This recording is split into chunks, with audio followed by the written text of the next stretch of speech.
Ladies and gents, welcome to episode 30 of the Salty Dog Podcast. Let's get salty!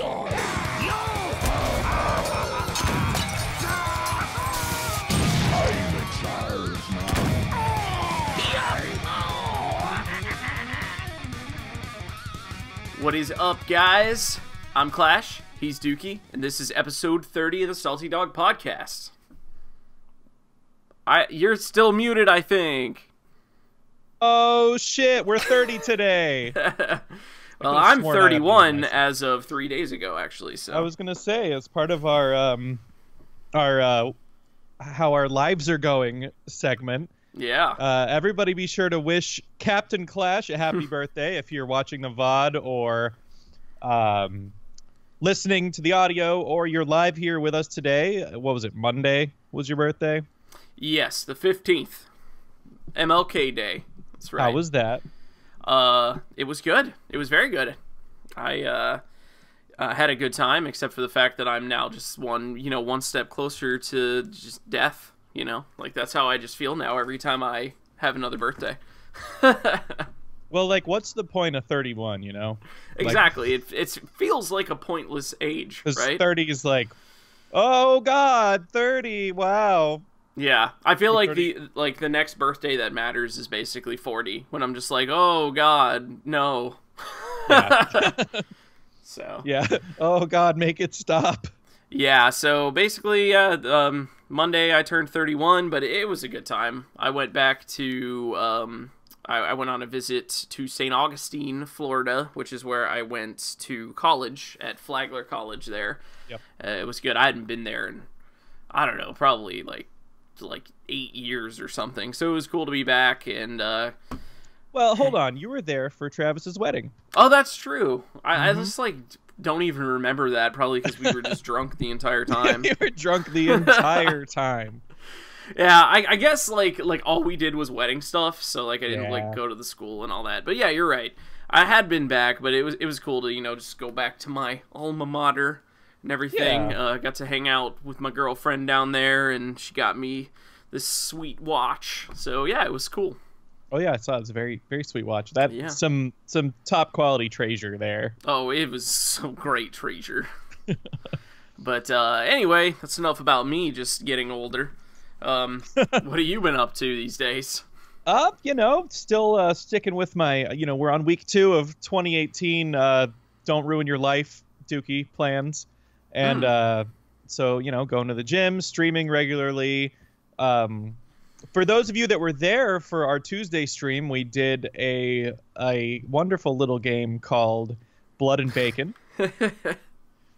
in which you play the role of someone, and a farmer who's been impaled on a barn wall wants you to kill all the undead demonic wildlife, or sorry, they're not wildlife, they're actually livestock or dead stock, if you want to be but they're specific. just pigs, though. There's no chickens or whatever running around, just pigs. Not yet. But but anyway, so you guys should definitely come out every Tuesday. It's going to be 4 p.m. Pacific, 7 p.m. Eastern.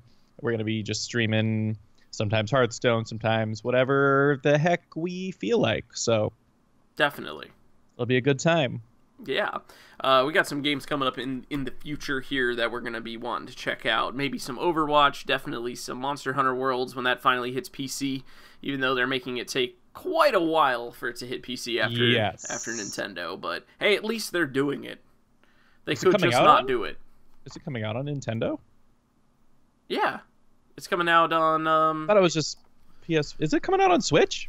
I thought it was. I mean, it's always been just like a Nintendo exclusive. I know it's coming out on consoles before PC, but I figured it was coming out on the Switch first. But I could be wrong. I don't know. I know. No, I mean, I know all consoles the same time, and I don't even know if it's going to be Switch at all. But regardless, because it's not a Nintendo property, it's...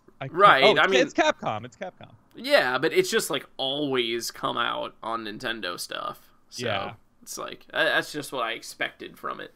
Yeah. But they are making it take a while for PC. I don't know why it's always that way. It's like, PC's where it's at, yo. It's Master Race. Definitely. So yeah, have you aside from that, been playing much of this here Hearthstone lately? Haven't played a whole lot. I did get a chance to on my Monday stream. I did. What did I play? Did I play Monster Hunter? I don't remember.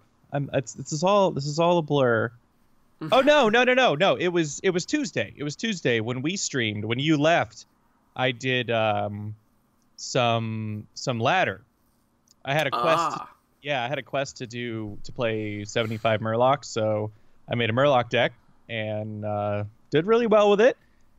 But I started at like rank 19, so that was to be expected. Right on. So that was fun, and then of course the Tavern Brawl, which we'll talk about in the next segment. Yes, yeah, when we go over to talking about news and stuff that's going on in the game. But interesting that you made it onto the ladder. Did you see a ton of priests, or like what's going on at like rank 19? It was fairly random. I did run into one dragon priest that draxed me pretty thoroughly because they had turn 3 and turn 4. They dropped the dragon thing that nukes everything for 3. Yeah. And I was like, okay, I can recover from this. And then it's like, boom, okay, I can't recover from this. Yeah, basically, it's kind of funny that Dragon Priest has become, like, the deck that aggro can't beat just because of Duskbreaker. Yeah, Duskbreaker fucks everything up. Yeah, just like how early it can come down. It's so much better than anything like Dragon Fire Potion or whatever. It's nuts. Yeah. But I wouldn't say that those early ranks were, like, a really good representation of the meta, though. There were a lot of... I think I saw somebody play like a voodoo doctor or something, so I was like, okay, so I'm gonna beat you. Yeah, you just made someone quit Hearthstone, so yeah, I hope you feel good about yourself. Beat out the riffraff.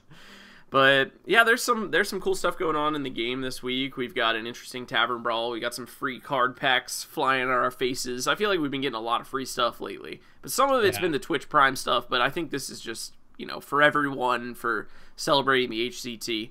So we're going to talk about that and what's going on with the Brawl and stuff. So let's take a look at the news segment. What's happening? Gadgets and Gazette always gets the scoop. Time is money, friend. Keep it quick, kid. I ain't got all day.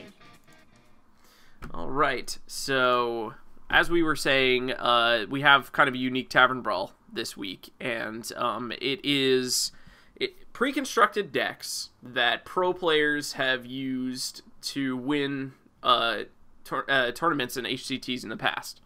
So, decks from, like, Firebat and all those guys that have won in the past. It's pretty cool that you get to pilot their decks, but probably the coolest thing about it is that the cards that are in those decks, I mean, these are from all kinds of metas from the past and are using cards that have been changed or cards that have been rotated to Hall of Fame. But mainly, the cards that are nerfed are unnerfed now in the Tavern Brawl, which is probably the coolest aspect of it. Yeah, that was a refreshing. I was like, oh, Innervate, that's only one oh. Yeah. So it's pretty cool. It's like kind of the first time that we've seen cards like reverted to like, pre-nerf status. Yeah. And now like, hey, now we know it's possible. Like, they have those cards kicking around. They didn't, like, change the source code of the card entirely, and it's gone forever. So, Pepperidge Farm remembers. I actually don't get that reference, but I feel like it's just probably a commercial. It's a commercial. Yeah, that sounds like a commercial. But, Pepperidge Farm remembers, and so does Hearthstone, apparently. Blizzard, yeah. I was, like, I was even starting to get like kind of frustrated with it because I just see the title of a card and I'm just like, I know what that card does, and I'm like, oh, okay, so I'm piloting this Miracle Rogue deck, and this was a good deck at the time, but I just top decked Blade Flurry, and that's like totally shitty now. Yeah. I'm like, how it's not the same thing anymore. And I played like several turns just assuming that Blade Flurry was its like shitty 4-mana self. And then I finally, like, looked at it, and I was like, whoa, wait a second.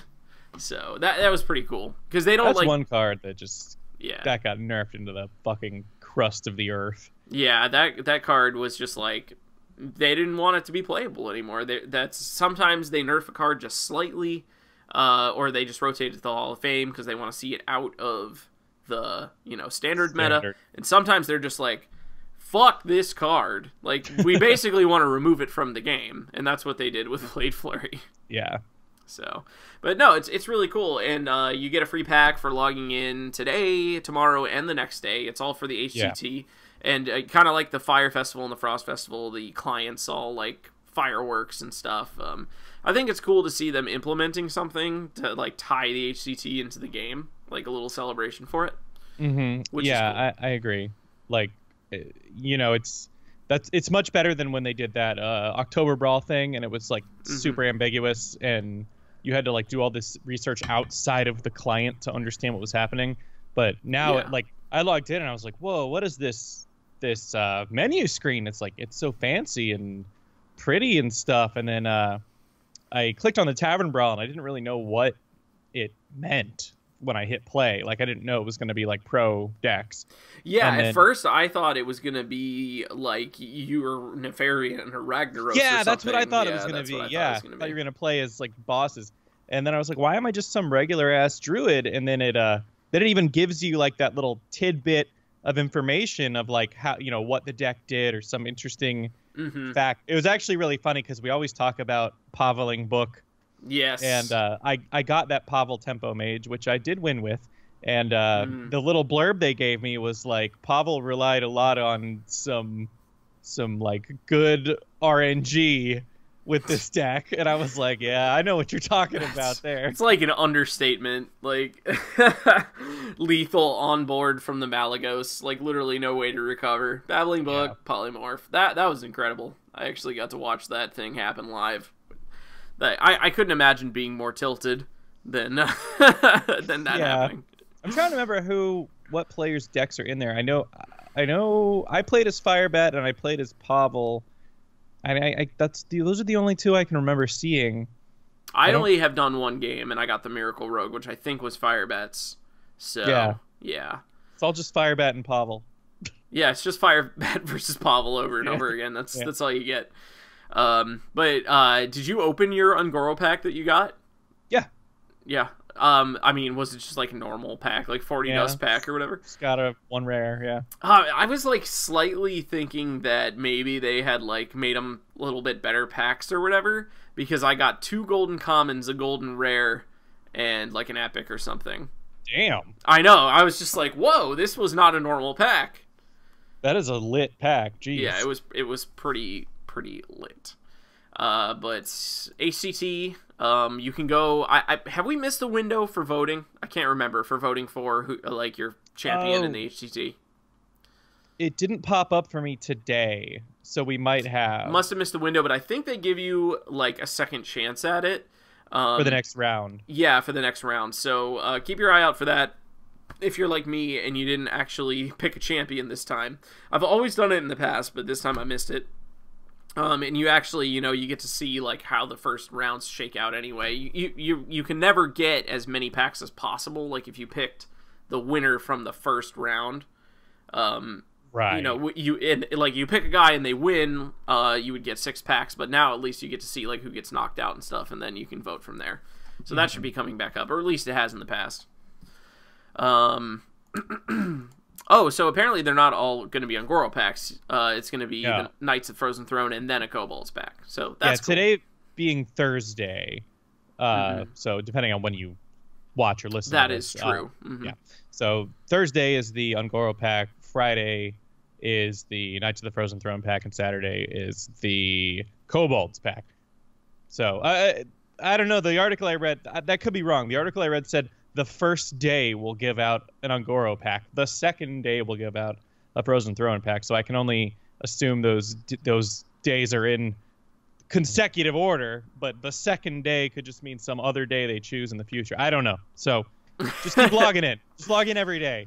if you log in every day, you will get free stuff. Yeah. That is essentially the thrust of the celebration here. Get free stuff. You got to log in every day anyway, do your quests, or else what are you doing? Yeah, You're never going to exactly. get anywhere in this game. Yeah. So, another cool thing that I came across while trolling the Hearthstone articles and such is that they released some cards and discussion from Mike Donay and Peter Whalen on early Kobold's design cards that never made it into the actual expansion. There's some pretty interesting stuff. I thought it'd be cool to bring it up and just like talk about it and why they maybe didn't put it in. So I have that up here if you're watching us live and or the VOD. On the left there, you can see these different cards that we have. Some of them are neutrals, some of them are class cards, a lot of them are weapons. And it's some pretty interesting stuff. So the first one is a warrior weapon called Mind Rot Blade. It's a 3-mana 3/3, that's a pretty strong weapon just on its own. And then it battle cries to discover a card. And so I guess you get that card because that's what the discover mechanic does. You discover a card, get it in your hand, but then while the sword is equipped, every card you draw is a copy of that card.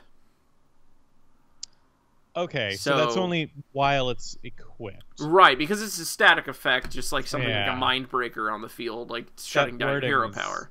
The wording's weird. It says also replace cards you draw with copies of it. Yeah, that's why I just went ahead and did the interpretation of it. It is some pretty unfortunate wording and probably something that they would have changed had it actually made it into the expansion. You can even see, if you can look closely there, it even says temp art in parentheses under it. So it's a very unfinished card, but it sort of reminds me of the Explore Ungoro thing.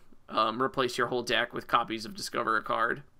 Yeah. So I kind of wonder who/when they decided that Warrior was going to have this replace your deck with copies of Discover Cards thing.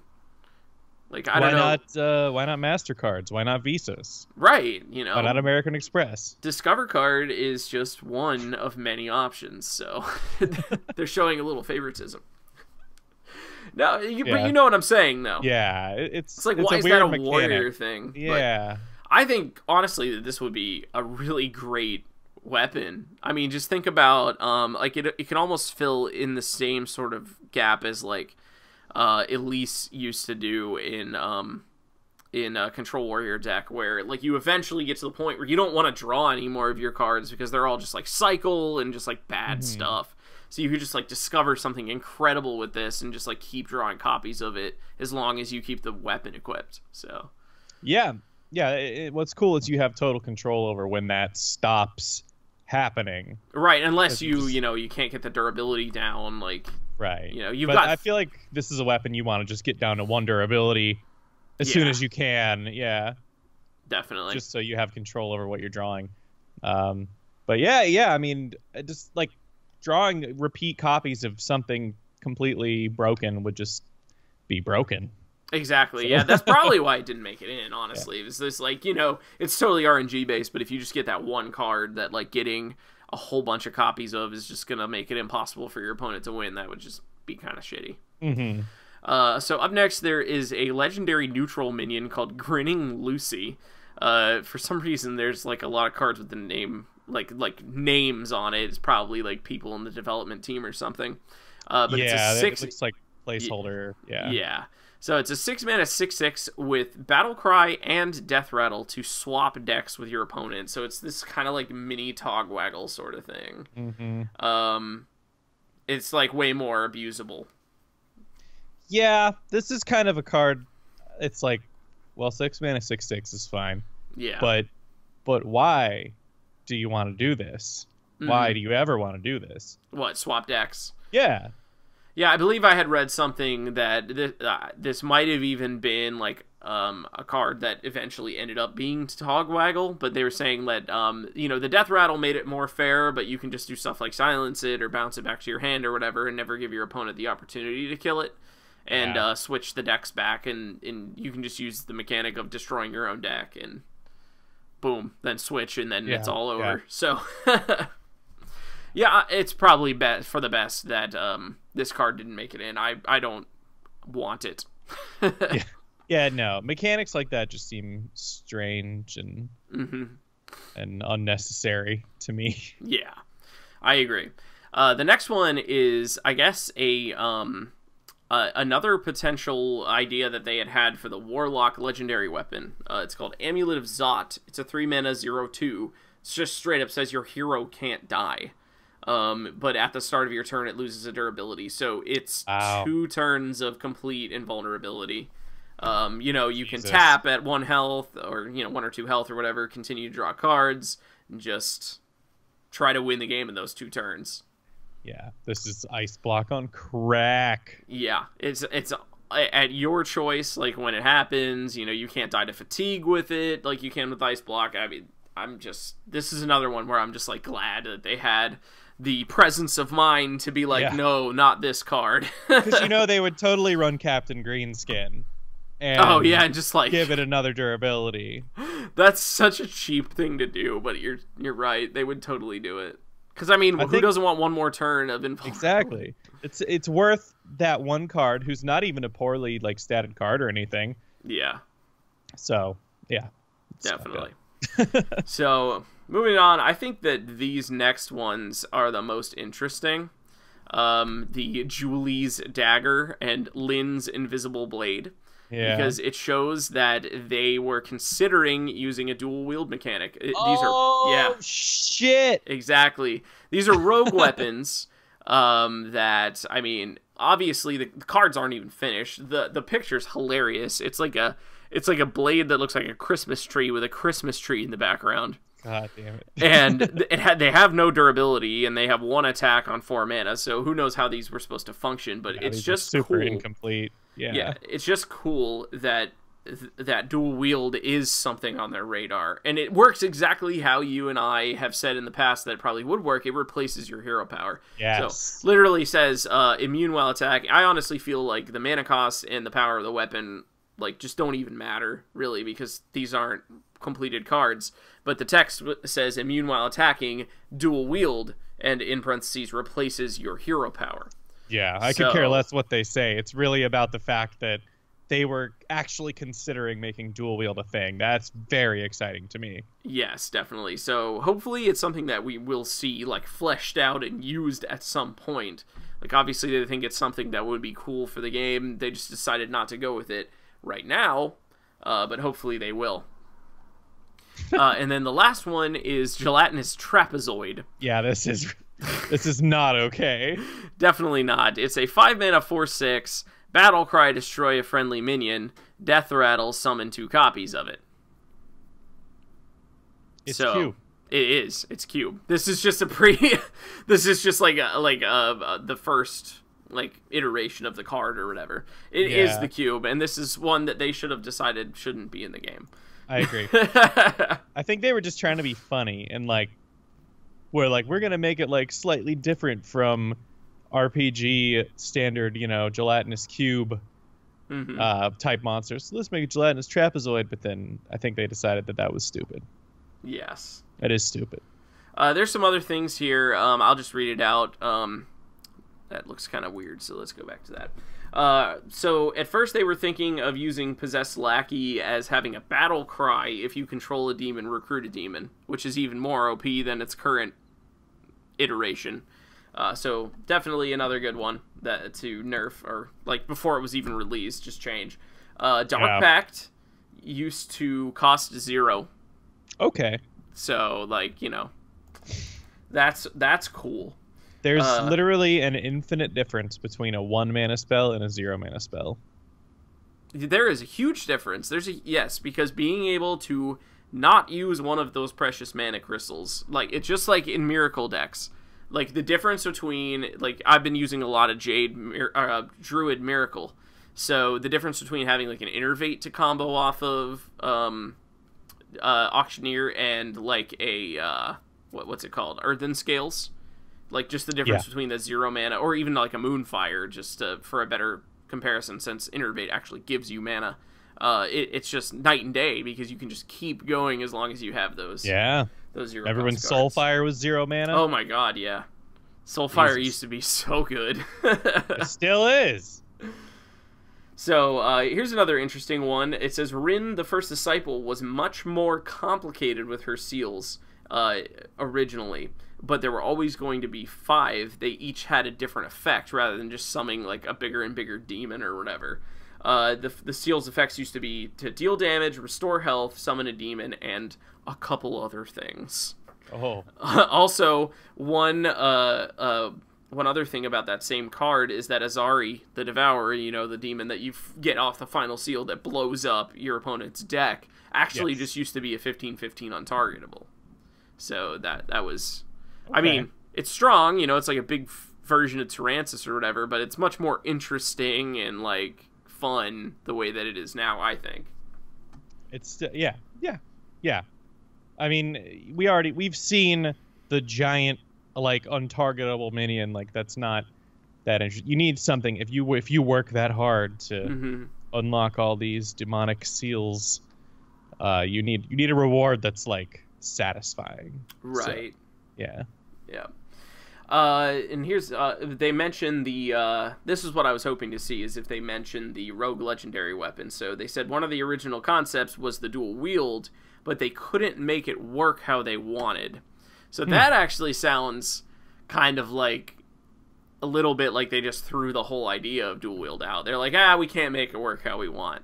Or maybe they just didn't get to the point they wanted to at that time. So hopefully that's it, because I'd like to see dual wield too. Yeah, oh my god. I can't think of something that I want to see more in this game than dual wield. So, yeah. Definitely. So that's just fun. I always like to get, a little peek behind the curtain or whatever, see other ideas they were throwing around. And, I mean, I would say pretty much they made the right call on most of those cards, the ones that we didn't see make it into the game. Which is... I absolutely... Except for that gelatinous trapezoid, that should have never made it into the game. Yeah, it totally did. It made it in, and that was a sad time. It was a mistake. It's too much, right? Like, when you're playing a Death Rattle deck, you want conditions that kill your Death Rattle minions, and then just, like, making 2 copies of it. It's like, oh, that's crazy. Exactly. No, I was actually reading a little article today about... it was an interview with... what's his name? Peter... Whalen. He's Peter Whalen. Okay. Yeah, it was an interview with him asking about, like... It seemed like the interviewer was really trying to, like, pull the answer out of them, being like, so how about that cube? Pretty fucked up, right?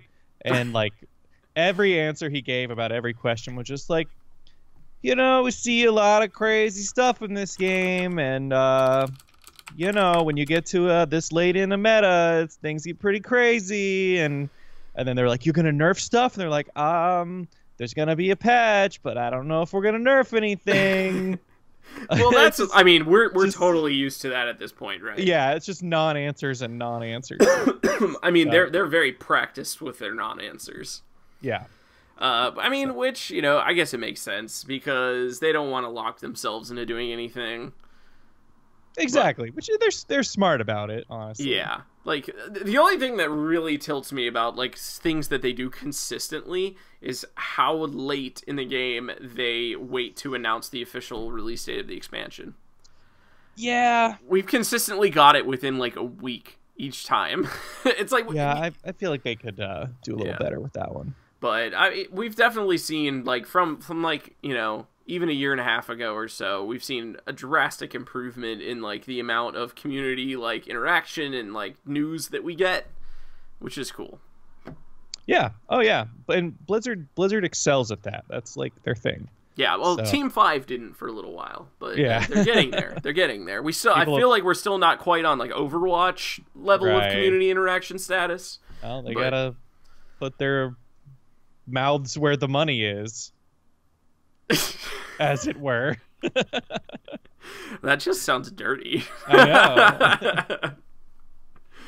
But we've also, speaking of money, though, we've also seen, like, a lot more giveaways. We saw the way that they changed opening legendaries and stuff. So I feel like overall, I feel like the game is, like, improving over time, which is good. Yeah, I think what might be going on with that, like, because they are giving out a lot of free stuff more than ever, really.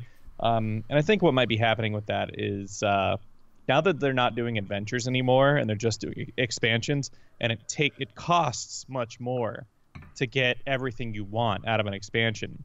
Oh yeah. How much were adventures? $20?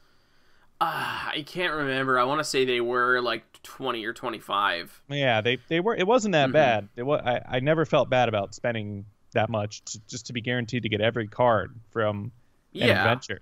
So I think they stand to net much of a higher profit from not doing them anymore. People need to buy packs now, and but what they're doing is they're softening that feeling of, you know, being screwed by giving you all this free. You're like, oh damn, Blizzard, you're so nice. But in reality, it's like, yeah, but you still need to drop like $100 to get all these cards. So yeah, it's definitely true. Like, I totally get that aspect of it, but it was really give and take with the adventures, because it was definitely like per card, especially like when you include the legendaries that you would get and stuff from adventures. It was way cheaper, like definitely hands down. Like so your dollar was worth so much more, but the game in general was like suffering a little bit because it would stagnate, because adventures did not release anywhere near the same amount of cards into the meta. So it was basically just like a little hiccup. You know, you've got all these incredibly strong cards that released in the first expansion of the year, and then you just get just a little flood of cards in, midway through, and it barely changed anything. Really, just like kind of strengthened meta decks that were already there, and then it was almost like it had like just a blip of an impact. So I think that's why they decided to change it. But it did make the game a lot more expensive. So at least they are recognizing that and throwing us a little bone. yeah. I'm not upset or anything. Like, I like there being more cards per expansion. Like, that's cool. I just don't like having to buy them. Yes. So, you know. Yeah, I agree. So, that about does it for like anything that I had to talk about as far as news. The meta, like, I mean, what we went over last week, the same decks. That's gonna be what we've got until the new expansion hits. You've got the Control Warlock, Highlander Priest, Tempo Rogue, Zoo Warlock, Aggro Paladin, Aggro and Jade Druids, Big Priest, Dragon Priest, Spiteful Priest, everything. Like, everything's the same. The point of stagnation. It's just it's settled. It's settled, completely settled. And we have just settled into that. The meta is only changing as far as decks, like swapping a spot or two from tier 1 to tier 2 based on what is being played the most, which is also based on what was being played the most before that. It's continuously just turning. So I guess right now, Control Warlock's at the top, depending on who you ask. Yeah. It's unfortunate. Yeah. But I've been playing a ton of Miracle Druid. It's that deck that hilariously failed when I played it on stream last week. Yeah. But it's really good. I'm up at rank 4 right now, which is pretty cool. Wow. Yeah. And I started running into an issue specifically with Control Warlock, because you just can't get through, because a lot of Miracle Druid's damage comes from Arcane Giants and just like repeat damage from minions that you just get in over throughout the game, and then you close it out with your infinite Jade engine. But when they've got an infinite supply of taunt minions, it doesn't matter if it's a 1/3, you still can't hit their face. So that was a problem. So I actually crafted Twig of the World Tree. Oh. Yes, and I'm trying a Malagos Miracle Druid with Reach to finish off pretty much specifically Control Warlocks.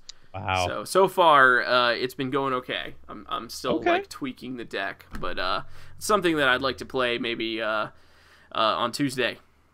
Yeah, it would be cool. So anyway, we do have some Q&A though.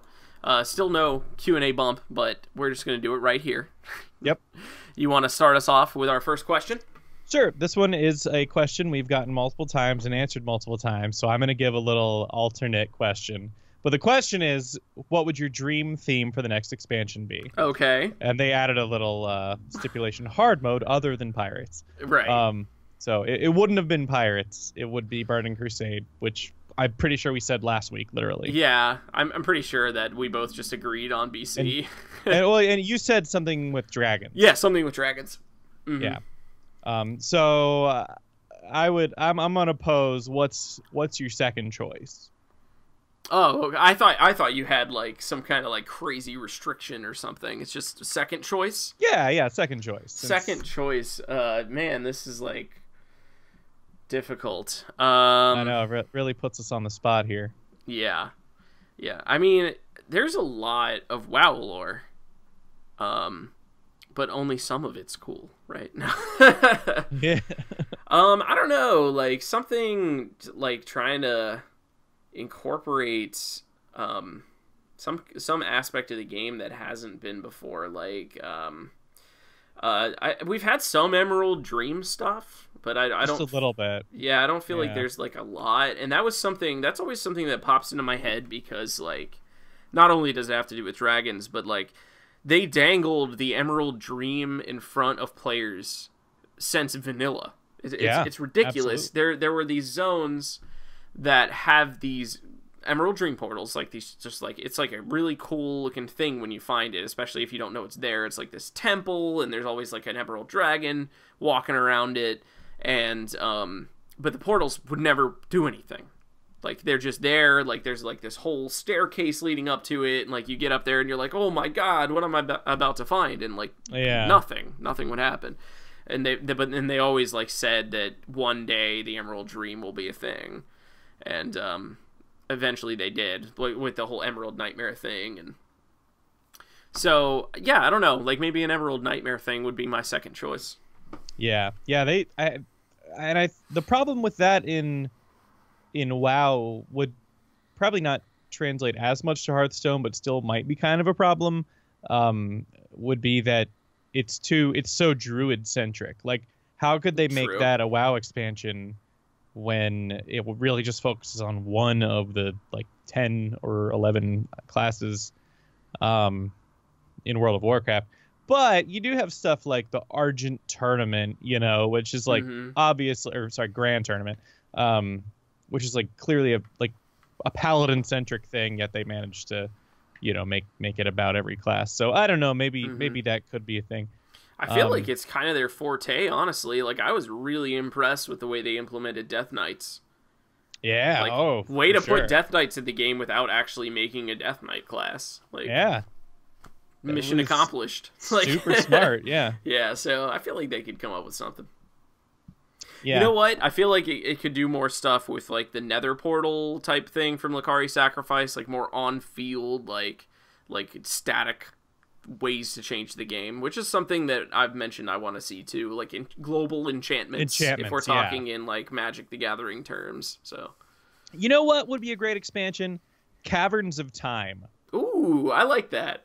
Yeah, that would be really, I mean, Hearthstone's already pulling from every possible timeline of WoW ever, but just theming it around that Bronze Dragonflight and having like single player missions having to do with going back in time and keeping the infinite dragon. I don't think we've seen a shred of the infinite dragonflight. Temperus is infinite dragonflight. He might be the only one then. Yeah, Temperus. Yeah, Temperus. So yeah, I feel like Caverns of Time would be a really, really cool expansion. It's okay to forget about him. He sucks. He's super forgettable. Guess who pulled him? Nice. High five. Nah, I don't know. It's just like there's this long-standing tradition of just making shitty priest legendaries.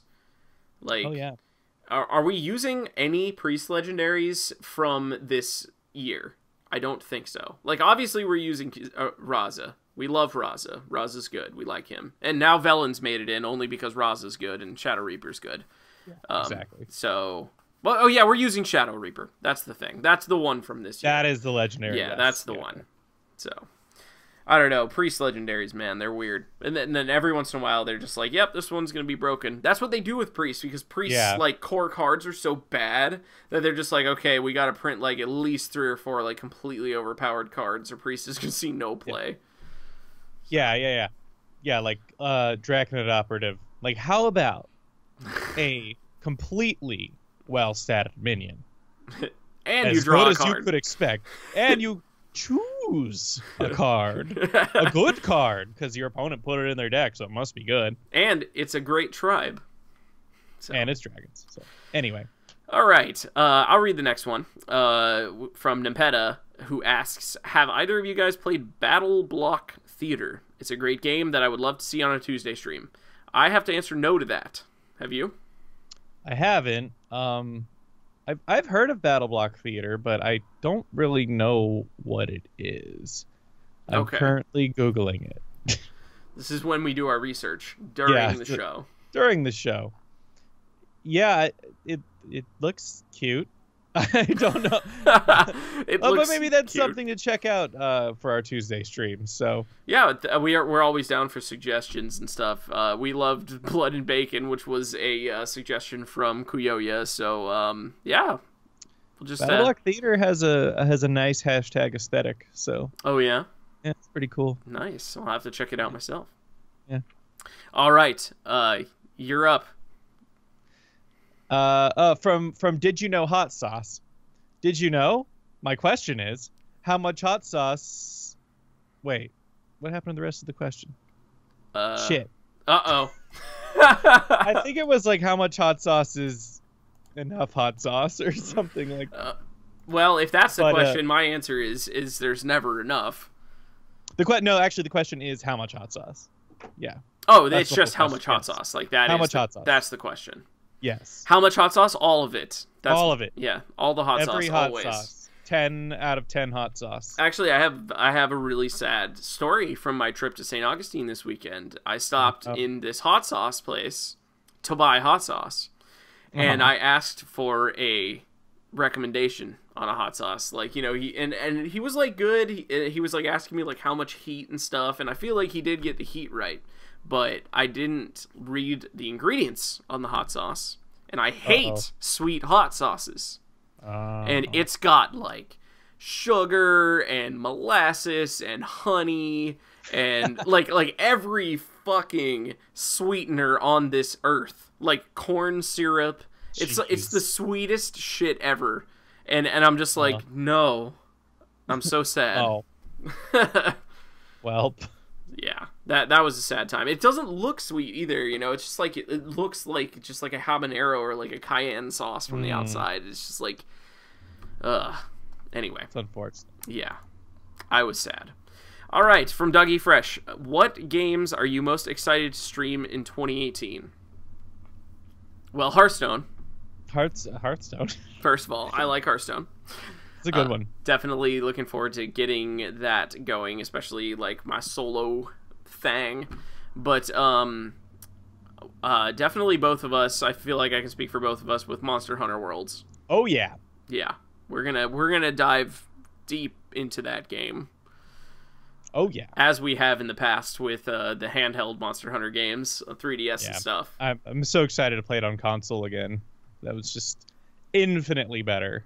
Yeah, are you gonna get it on Switch or whatever? Or? Well, on you know. Yeah, like with a controller. Like, do you think you're gonna use a controller? Or are you gonna try to mouse and keyboard it? I'll probably use a controller. That's one of those games. It's so like you're riding a bike. You know, it's so muscle memory. Yeah, I think I'm gonna use my controller as well. And then people are gonna be like, "You noobs, you gotta use mouse and keyboard. It's always better." Fucking whatever. It's not an FPS. Any come to mind for you? I can't remember if Mega Man 11's coming out this year. But if it is, that's one. That's one. I might do some World of Warcraft. Battle for Azeroth looks cool. Yeah. We're gonna talk about something WoW related that I found interesting in our miscellaneous gaming segment. Yes. which we also don't have a bumper slide for. So coming shortly. It's coming soon. Next week we'll have it. Wow, you just gonna throw stuff down? This is why Team 5 doesn't say stuff like that. Now we have to do it. I'm gonna do it. Well, we are gonna do it. Yes, we are. Also, right, I've mentioned this before, and it's like totally in the same vein as Monster Hunter Worlds, but there's this other game that's being developed that is basically like a copy of Monster Hunter. I don't know how it's legal, but it's called Dauntless, and like they're literally just using the exact like Monster Hunter kind of model or whatever. But I'm hoping that if anything, it'll just be like an improvement on it, because they're adding a lot of stuff that's never been in a Monster Hunter game before. Like one of the main things that I know you're stoked about is like custom character creation. Yeah, which they seem to be making like pretty in depth. You know, like I'm into that game, like like Elder Scrolls type games where you can make your own dude rather than just like have to use the stock dude or whatever. But that one looks cool too. Other than that, I'm not really in the know of like every game that's coming or projected for 2018. Yeah, there's that Dragon Ball Z game called Fighter Z.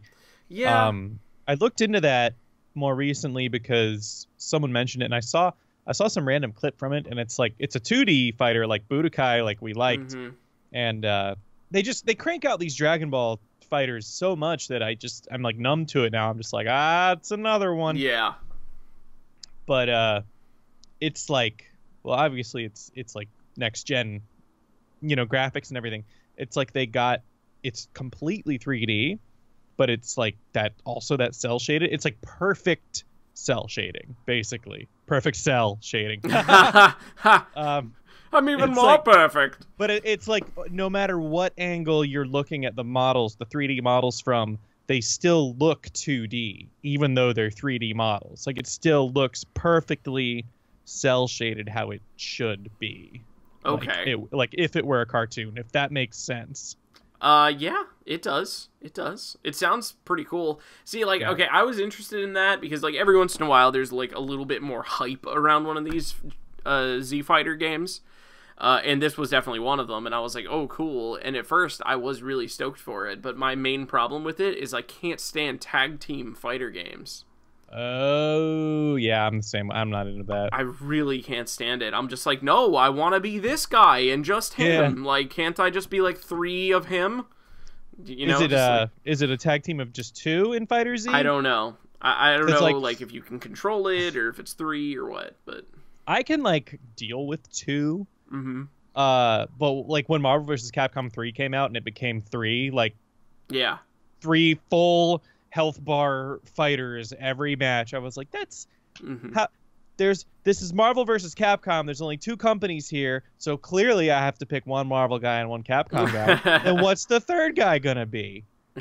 I can't just run my Wolverine Mega Man combo like I used to do. Now you gotta throw a third guy in there that I've never understood locking. Yeah, I've never understood locking you into using more than one character. It's like, why can't I just have a one-on-one? That's the thing that I want to do with the game. Apparently, according to Tachyon Railgun, it's 3. So that is good God. Exactly. That's the reason I don't want to play it. To be perfectly honest, like I would rather sit down and play Budokai 3 again. Like I can deal with 2. Because then it's like, you hit the switch button and you know who's coming in, Yeah. But it's like I don't know. I don't like technical fighters, and like whatever. I get it. Like I appreciate people who are good at really technical fighting games because they're fucking hard, and like I can't do those things like down to up and like press A and B at the same time. Like, and people are just like somehow doing that shit on the fly, and I'm over here like I can't do it. Yeah. But like, I don't know. I just, I like Super Smash Brothers. I like games that I could just like fucking hit buttons and punch you. Yeah. Like all the special moves in Budokai were like forward and a button, back and a button. Yes. And I so appreciated that. Yeah. Anyway. Was it, did I just read the last one or did you? I can't remember. I think you read it. Okay, so you're up. So AOR Coast asks, if you could choose one card in this meta and ban it, what would it be? Well, that's a tough question because like any one card is so but like they're mostly targeted at like one specific deck, right? Yeah. You know, so I guess the answer for me would have to be a neutral card so that it's not just like, you know, like Shadow Reaper Anduin and just like destroying all priest decks. Sure, yeah. As much as I like the card conceptually, I think I might ban Spiteful Summoner because I can't stand that early swing that it creates. Like, it's only really abused in Priest, so it is kind of like targeted at Priest still. But like, God, can I not stand that card? Like when they throw that out on 6 and you get a Tarantus, you know, from like Mind Control. But it's bullshit. There's a lot of great, you know, banning targets though. Void Lord's another good one. I don't know. What would you say? I like your neutral rule. So, oh my God, I just had it and then I forgot it. Oh no. Oh no. What has... I might have to go with Corridor Creeper. That's a good one. It's too much of an auto include. Like, I love me some aggro, and you know things are always dying, and you get to drop his ass on turn 3, and it's, you know, it's great. But everyone runs it, so yeah. Like when it becomes the Azure Drake, the Ragnaros, the Sylvanas, that every deck is running because it's just too good. The Doctor Boom, it's just too good to not run. That's when deck building choices stop becoming interesting. Yeah. So I kind of feel like it's an okay designed card, but it shouldn't be neutral. Like I kind of feel like that card just really makes just sense in Hunter. What's that? Some goldfish? Somebody the Emerald 97 commented on my bag of goldfish. So I didn't realize that was in the shot, but I really didn't either until you moved it. They are. Nice. I never really liked goldfish until today. Really? Because you were hungry and you had some? Oh shit, these are Pepperidge Farms. Pepperidge Farmer members. Oh, hey, wow. That's just like, that's uncanny. Yeah. All the tie-ins. So, okay, I think that does it for our Q&A. Those were some good questions. I like those questions. Yeah. We did not do salty cards because we pretty much are just salty with the entire meta right now. Well, you know, banning things is kind of in the same vein as basically those can fill in as our salty cards. Like I get pretty tilted when a Tarantus comes out on me from Spiteful Summoner, and I definitely also get tilted when frickin' what's your card? Corridor Creepers. Yeah, like you board wipe or something, and like, or there's a bunch of trading, and then just 2 5/5s come down, and you're like, wow, that's fun. Yeah, exactly.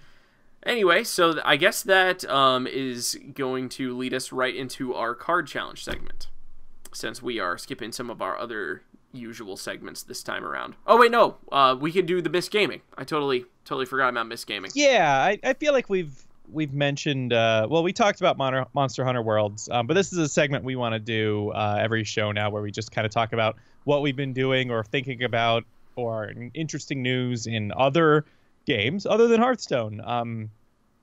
We talked about Monster Hunter Worlds. We're both really excited about that. I am hooked on Pokemon Go again. Completely and utterly hooked. Yeah. I live my apartment can access a gym from inside my apartment, and gyms are also Pokestops now, so I get 50 coins a day guaranteed. That's pretty lit. It's pretty lit. So I think that's a big part of my motivation for being like, Pokemon Go's fun again because I get free money. But it's, I don't know, it's no one can deny that when that game came out, it was so cool to be able to walk around outside, like get some exercise, explore new places, and at the same time play this game where, you know, it's Pokemon. We all love Pokemon. So, you know, it's just been fun to kind of feel those feels again. And Gen 3 just came out, so It's been fun, catching some new dudes. Yeah.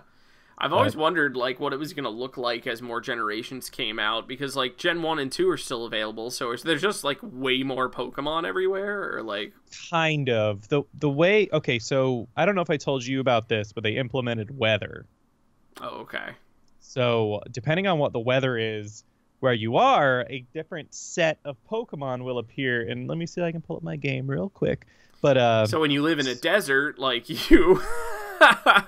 Well, for us, it's always partly cloudy, which is like the shittiest weather because rock and normal types appear more. Oh. Which is like, how much more boring could you get than that? Yeah, that's pretty bad. So, and then there's, snow is a weather, and I'm never going to see that. You're never going to see that. No. So, I saw some freaking icicles this morning, though. It's freaking 28 degrees here. Honestly, more likely that you'll get snow than I would. Yeah, right now. Yeah, jeez. But anyway, yeah. So there's weather, and basically it's partly cloudy here, as I expected. What I've determined was there's a list of specific Pokemon per type of weather that will appear in your area. So, like, the LA area is basically considered a desert. Mm-hmm. And so regardless of if it's partly cloudy, rainy, windy, whatever, there's still a specific list of things that will appear commonly here. So it doesn't like that's how they keep it from being like, oh, there's just all this crazy shit everywhere because there's 3 generations now. Right. So it's still like you'd still have to go somewhere else, and then their lists per type of weather would be different. Right. If that makes sense. It does. It does. So. It's just like it seems like some people who actually have seasons, which are not people like you and I, benefit a little bit more from that. Yeah, exactly. So hold on. I'm having a sound that I have to stop. Hang on. All right, you go stop that sound. Guys, don't let me forget to edit out this awkward pause. No, okay, so like when my freaking... my cat is spoiled, and he has a water filter, and when it's low on water, it starts to make a horrible sound. So there we go. I'm back. So anyway, Pokemon Go. I've been playing Pokemon Go. It's been a lot of fun. Yeah, I have not been playing Pokemon Go, but what has been fun is that we have a group chat, and whenever he's like excited about something that he evolved or caught or something, he sends it to our group chat and says, if anyone cares, and we all get to respond with very sarcastic gifs. And that's been a lot of fun for me. It kind of breaks my soul a little bit. I would play if I had like people to play with or whatever. Get people to play with. Well, maybe I will. Get the gang. Get the girl. The gang, I don't know. I don't know if the gang's down. We'll see. Convince them. Anyway. All right, so the last thing that we wanted to talk about in our other gaming segment was, wow, you had actually brought this up. Yeah, this was this article caught my eye when, I don't know, Google just throws articles at me because it can read your mind and know what you're into. And it was like, wow, is implementing level scaling in certain zones. And I was like, that sounds interesting.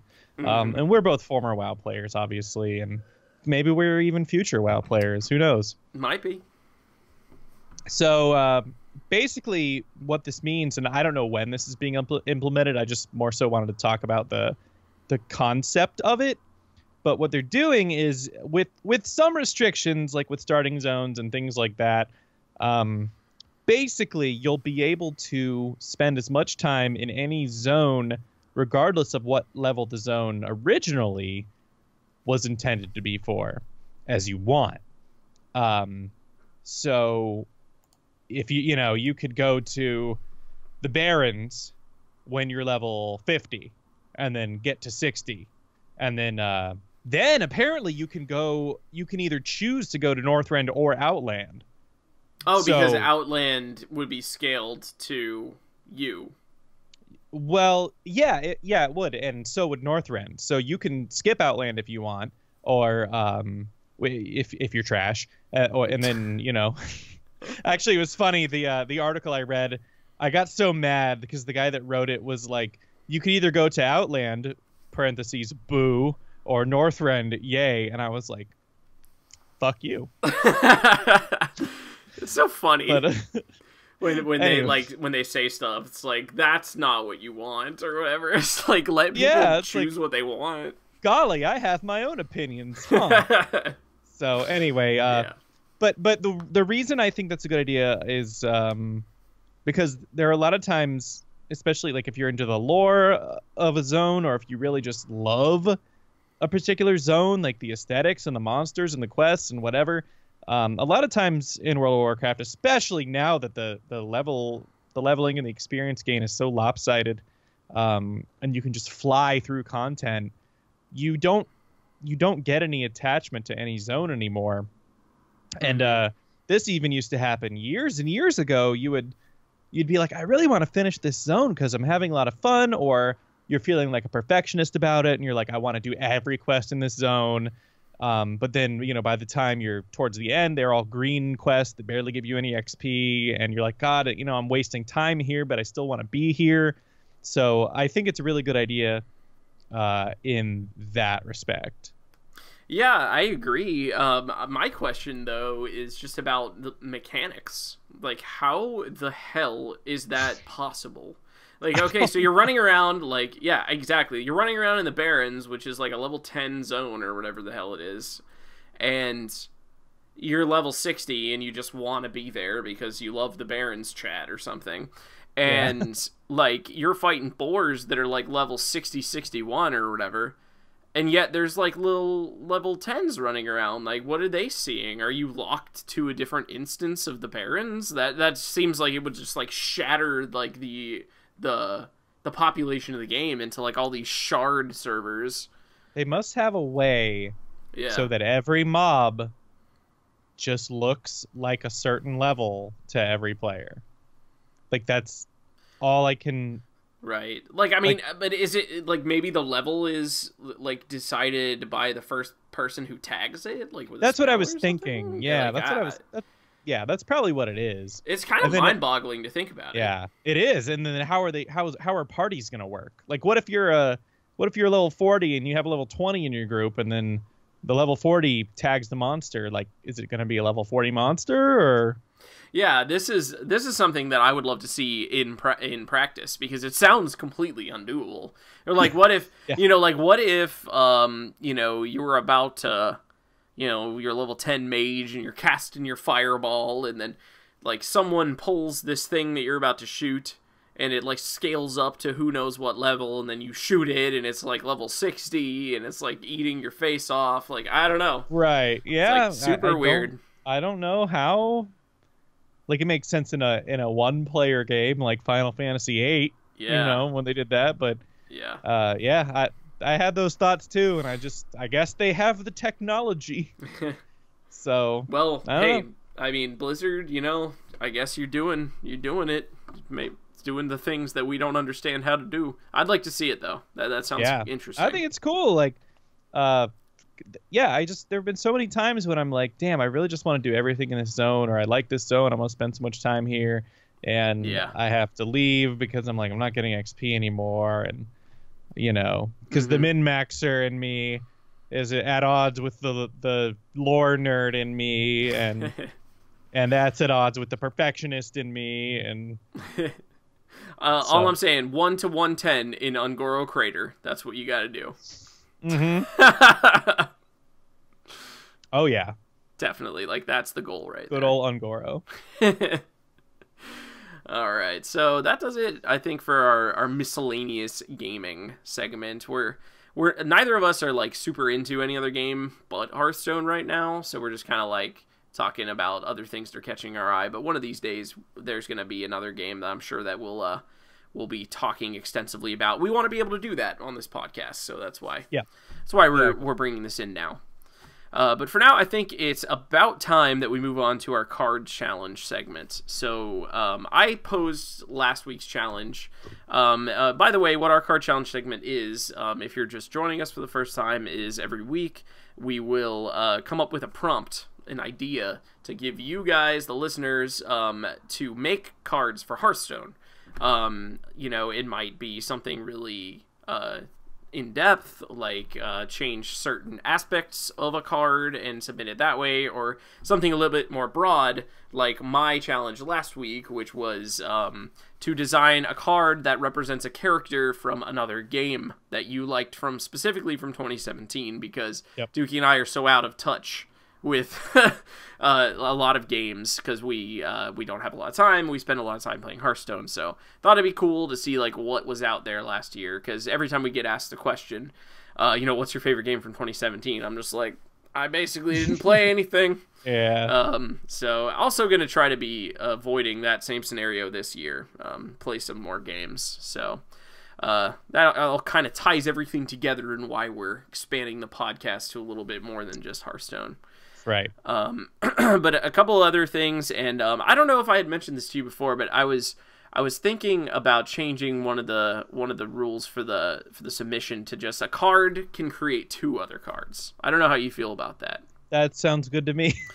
But we just keep and it's cool. Like I love all the in-depth work and stuff that goes into a lot of the cards, but it gets to be difficult to fit them all onto a slide, to explain the cards, and just stuff like that. So I think, most cards in Hearthstone can only create one other card, right? It's like Cabal Courier, and it comes out, and you discover a card. And so I think, 2 different cards or whatever is probably good.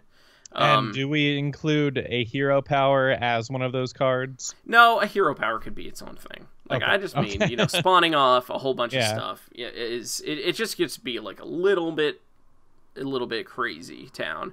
But other rules are just follow the prompt, and try to make the card feel like a Hearthstone card, like a card we could actually see in the game, not overpowered, not underpowered. Just something fun that's like a cool talking point. And try to avoid walls of text, because Hearthstone clearly does try to avoid that. Yeah. So. Yeah, just like try to maintain aspects of the game and the simplicity of the game. So, all right, moving on. Let us go ahead and check out what we got this week in our card challenge segment. Prepare yourself for the ultimate test. All right, up first from Stefan Essen. From what game is this? See, I'm gonna not know what any of these are from. I'm gonna need you on Google there. Oh, this is Mario versus Rabbids or whatever. Mario versus Rabbids. I can't remember what the game was called, but okay. Yeah, it's Mario and Rabbids or something. Okay, cool. So it's a 3-mana 2/2 paladin rare called Princess Peach ? And it has Death Rattle to add a surprise Rabbid to your hand, which is a 2-mana 3/3 with Battle Cry to deal 2 damage. It says you thought it was Petch, but it was Rabbid all along. Get bamboozled, bitch. So I really like that. It's just cool. It feels like a Paladin card. They have these kind of like high value, like low cost cards like Wicker Flame. Mm-hmm. I think it's cool that it goes from a 3-mana 2/2 to a 2-mana 3/3.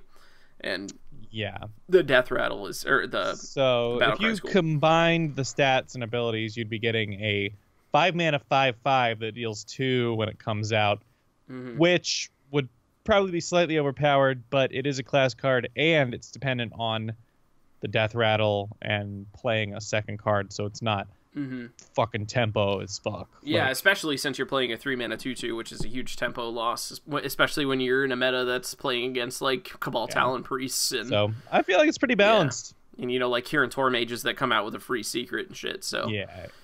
I definitely think it's cool. Yeah, so, I like it. It's and this actually was apparently one of the best games this year. It seemed so stupid, but apparently it was actually really good. So. I get really hung up on things like aesthetic, and like I'm like a like Dark Souls type games, like everything's gritty and stuff. So like every time I see animation like this, I'm immediately turned off. And I try not to be. I'm going to try not to be like that as much, because you never know like how fun a game is until you actually play it. But I'm always just like, no, it's not dark enough for me. Yeah. But it's something I'd give a try. All right, thanks, Stefan Essen. So up next, from Aorikos, we have a character from Persona 5. I actually, we should have said, like, put the name of the game at the bottom. like he did there, because that helps us because we don't know anything. So it's cool. I've heard a lot about this game. It's called Akira Kurusu. Yeah? Kurusu. And he's a 5-mana 4/5 with combo. If you played 3 or more cards this turn, then you get to discover a spell in the combo, which I take to mean one of those cards that you played. It would, have to be a spell for this to take place, for this to activate. Yeah. And you would replace your hero power with it. So it just seems like that seems totally overpowered. Like replacing your hero power with something like even like backstab or like counterfeit coin or something, like that's really good. Yeah. But it seems like really hard to pull off at the same time. Yeah, because you have to make sure there are spells in the combo, first of all, and then a spell you want to be to replace your hero power with. So and he's a little overcost. It's definitely one of those like high ceiling, low floor things where it's like this could be the most like, God, imagine like Eviscerate as a hero power. Yeah, and like it would still like I guess benefit from the combo. Like you'd have to play a card from your hand, but then your hero power would be deal like two mana to deal 4 damage to whatever. Yeah. So it's like Shadow Form on cocaine. You know what? And it's probably easy enough for Rogue like to build a deck that can get this to work pretty reliably, especially with cards like Preparation, like into Eviscerate. Imagine if your hero power was Preparation. Yeah, just every turn. For 0 mana, you gain 3 mana crystals, essentially, is what you're doing. So, it's probably it's probably a little too extreme, but I like the idea behind it. I like, definitely. Especially, hero power switching stuff always catches my eye.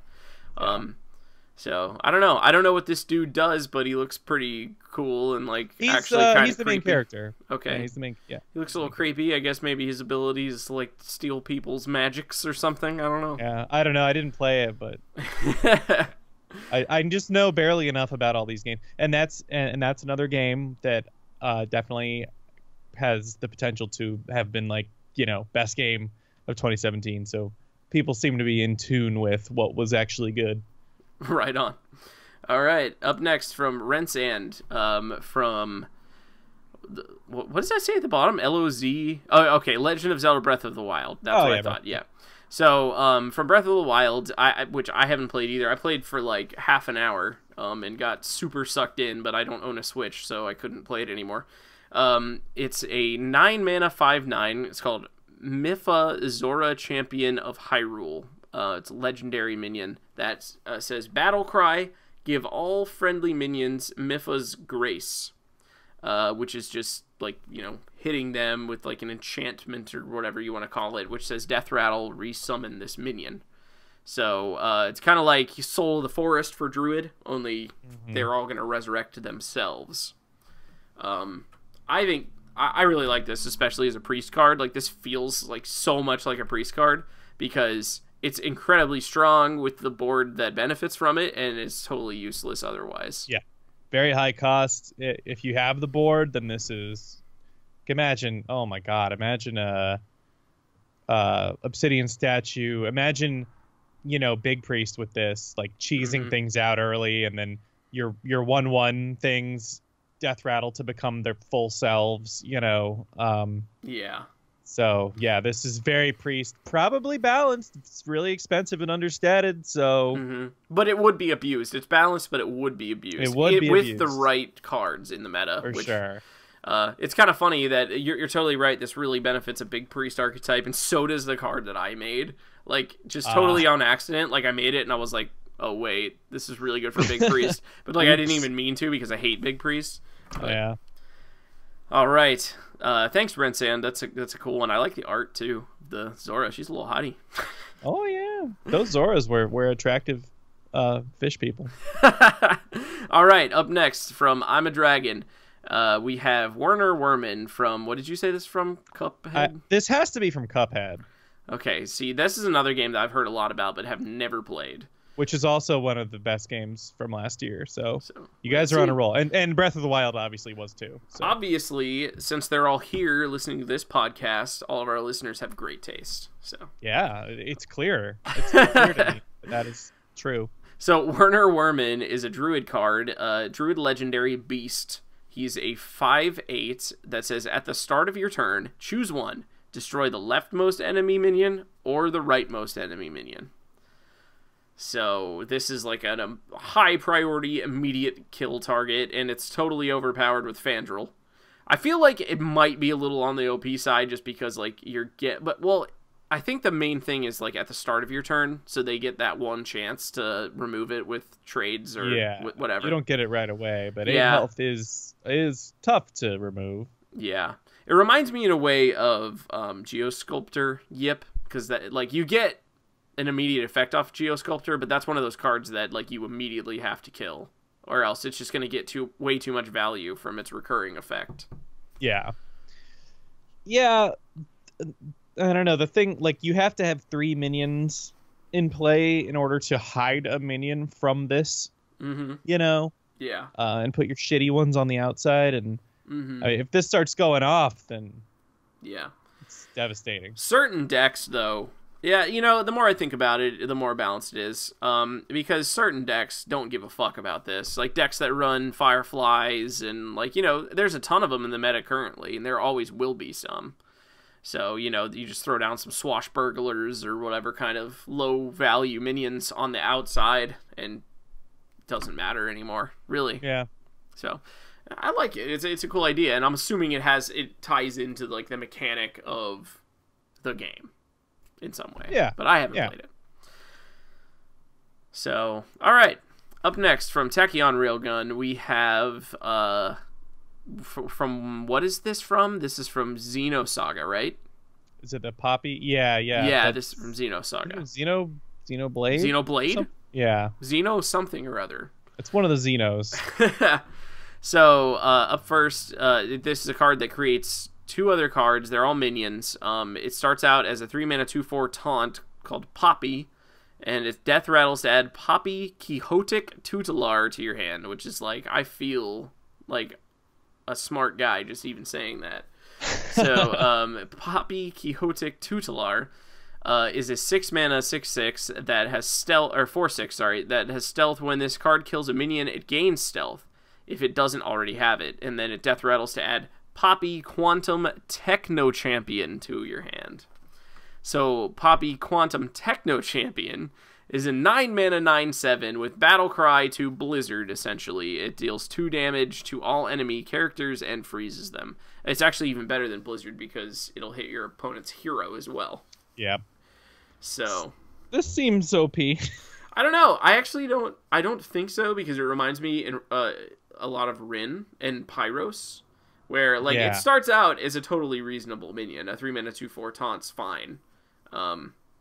And then a 6-mana 4/6 with the Lotus Assassin ability is not really that OP either. You know, that like gains stealth when you kill something. Yeah. That's not like crazy, and it's also it's a little worse than Lotus Assassin, because Lotus Assassin is 1 less mana and 1 more attack, and you'd much rather this be a 5/5 because you want it to die, right? So, and that, I mean, it gets OP when you have the 9-mana 9/7, but even at that point, it's not that crazy. I feel like it's pretty balanced. Yeah, it might not be that bad. Yeah. It's just like... Or that good, I don't know. I know what you mean. It might not be that OP. OP, yeah. yeah. I really like the full freeze effect. I mean, the fact that it hits the hero is kind of a side note. I mean, the chip damage is nice. And if it's like a weapon class or something, but I like this. I mean, and it can always be silenced before, you know, it has a chance to death rattle and create the next... It's weak to silence and transform. Yeah, no, it's cool. I like cards that do this. I love Pyros. Like, Pyros is one of my favorite cards. It's a shame that it doesn't really see that much play, but yeah, things like this are definitely up my alley. It's like value. Yeah, it's like tempo and value kind of mixed at into the the same same yeah, thingy. Yeah, which is cool. I like it. All right, thank you for that submission. Up next, from Mana X, we have a character from a game that I always wanted to play this game really badly, and I still haven't done it. Alloy the Seeker from Horizon Zero Dawn. It's a 3-mana, 3/4 neutral legendary minion that says at the start and end of your turn, put a random secret from your deck into play. Yeah, solid. So the one thing that I would change about this is I would just take out at the start. I would just say at the end of your turn, put a random secret from your deck into play, because I think it gets a little too crazy, especially since this is neutral, so you can play it in Mage. Or, Paladin. Yeah, well, you can play it in any Mage of the gets secret. the most benefit. Yeah. Well, it's like the most discount right off the secrets. Yeah. I think, if this lives one turn, that's just mad value. Yeah. Getting 3 So secrets much. out for free. So I think at the end of the turn is fine, but I really like the concept behind this. It reminds me of Cloaked Huntress having the synergy, but it's what Cloaked Huntress should have been, right? Because Cloaked Huntress never really caught on except for that brief window when it was in that Secret Hunter deck with the pre-nerf Call of the Wild. Because secrets are only good in Hearthstone if there's something that makes you draw them. That's pretty much confirmed at this point. Why is Tempo Secret Mage good? Because of Arcanologist. Why did secrets stop getting used when Naxxramas rotated out, when Standard became a thing? Because Mad Scientist went away. Right. And Mysterious Challenger went away from Mysterious Challenger, Paladin, the only secrets Paladin runs are secrets that come off of Hydrologist. Yeah. So, getting your secrets for free is not really that big of a deal. It's getting them out of your deck that's really important, because you need them at specific points in time, and you need to not draw them when you don't need them. So I really like cards that synergize with secrets by getting them out of your deck. What I like about this card is it feels very Hearthstone. It does. Yes. Yeah. I definitely like it a lot. So thank you, Mana X, for that one. You totally nailed it. And Horizon Zero Dawn definitely was a contender for GOTY in 2017. So GOTY. but you guys know what you're talking about. Yeah, I think that we should maybe even look into playing one of these games sometime, on stream or something. Definitely. I am so up for Horizon Zero Dawn. It always caught my attention when I would see trailers for it and stuff. I'm pretty sure it's single player as fuck. Oh yeah, I know. I just we can just be crazy and play it. Just be crazy. Just be crazy, All right. So up next, we have our submissions, Dookie and I's, and yours is up first as always. Yeah. So Dig or Not. This was from that really looks bad with that white outline. Anyway, so Dig or Not was a boss from obviously my game of the year was Samus Returns. Yeah. So I didn't want to just make another Samus. And Dig or Not was probably the most interesting boss in the game. He the first 2 or 3 times you encounter him, he's this huge mechanical monster with these giant drill arms that can just shred through rock. And so the first couple times you encounter him, you have to just run. You have to run from him or else you just die. Which is why I gave him charge. But he's also a big motherfucker, so I thought he should have taunt too. And then what happens, you encounter him, you get away from him, he doesn't show up again for a little while, and then you run away from him, and then he shows up again, and eventually you have to full on fight him. So that's why I gave him the ability can only attack every other turn. So it's he shows up and you're like, oh fuck, and then you have to run, and then he's just chilling for a turn, and he's just a big taunt minion. Yeah. And then then the next turn, oh god, he's here again. But anyway, so he's an 8-mana 4/12 mech with charge, taunt, and can only attack every other turn. Right. So I balanced this around 2 things. I balanced it around Sleeping Dragon. Yeah. Which is a 9-mana 4/12 taunt. But being able to only attack every other turn is a pretty serious drawback. And then I also balanced it around Gromosh, who is an 8 mana 4/10? 4/8? I think he's a 4/10. 4/10. Yeah. So 8 mana 4/10 charge with this absurd enrage, Yeah. which this guy doesn't have. Mhm. So I feel like I did a good job balancing it. Yeah, no, I do too. The first thing I thought of was the Sleeping Dragon, because, I mean, you see 4/12 taunt, and Yeah. that definitely comes to mind. So my question is it always every other turn regardless, or will he only deactivate after you attack? Like, you could throw him down and not attack, and, like, would he still be up for an attack the next turn, or is he going to shut down anyway? I didn't think of that, but I would say that timer starts when you attack.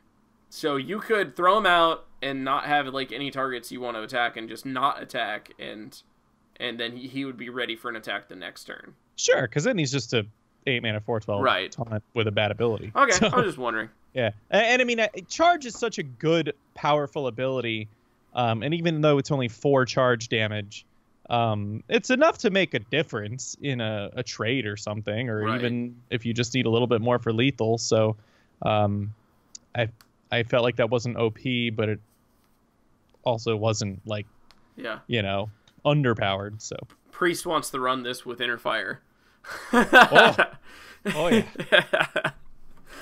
All right. No, I like it. That's a cool it's like a cool design, and I always like it when it ties into, the mechanics and stuff. So, Yeah. very cool. I'll try to go for. So, I need like a disclaimer for mine before we get into it. Like, I seriously am not kidding when I say didn't play, like, any games in 2017. So, technically this doesn't count as a 2017 game.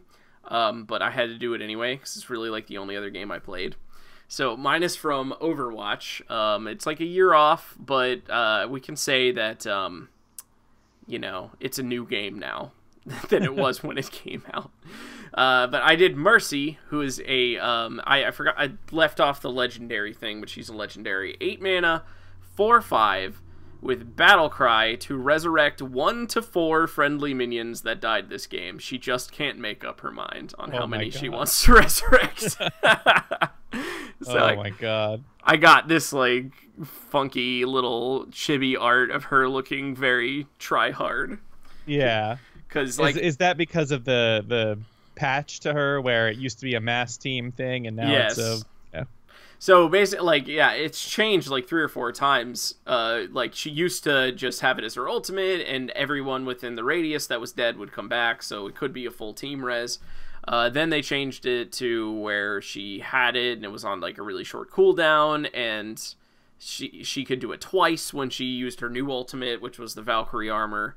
And now it's just, like, it refreshes 1 time, and, like, they just can't, like, figure out where they want it to be. Yeah. And, I just think she's become this, like, hilarious character. So Yeah. yeah, that's you know, cool. you just don't know what.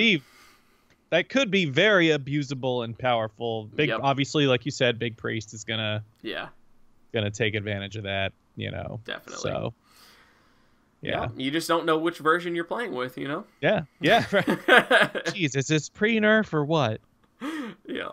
So I mean, if she comes down and resurrects 1, it's terrible because it's like Onyx Bishop, but way more mana. But, even if it hits, it's probably too good, because even if it hits 2 targets, it's like a pretty damn good minion, so. Oh, yeah. I just did it for the lulz. Good lulz. Thanks, dog. Yeah. All right, so that does it for episode 30 of Hold the on, I Sunshine have Podcast. to pose a challenge. I figured that you might need a minute.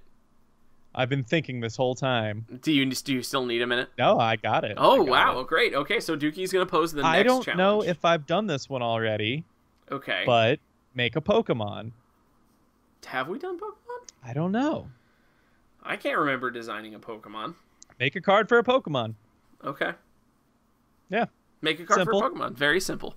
If you want to get crazy, if you want to do items, if you want to figure out how to do a weapon somehow, if you want to do the human characters, it doesn't have to be a Pokemon, just from Pokemon. So, it could be so manga, anime, games, anything from the Pokemon universe is fair game.